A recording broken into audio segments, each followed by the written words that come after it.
কখনো কি একটা কথা ভেবে দেখেছো যে তুমি সবার জন্য নিজেকে পরিবর্তন করলে, তাদের পছন্দ অপছন্দকে নিজের করে দেখলে, কিন্তু তোমার বেলায় কেউই তোমাকে বোঝার চেষ্টাটুকু পর্যন্ত করলো না।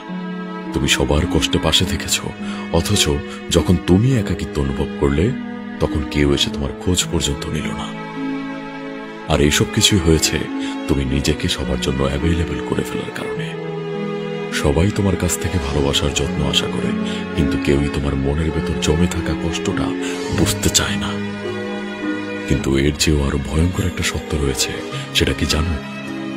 আর তা হলো, কেউই তোমাকে হারানোর ভয় পায় না, কারণ তারা জানে এটা যে যত কিছুই হয়ে যাক, তারা তোমাকে যতটা অবহেলাই করুক না কেন, সেই ঘুরে ফিরে তুমি তাদের কাছে আবার আসবেই।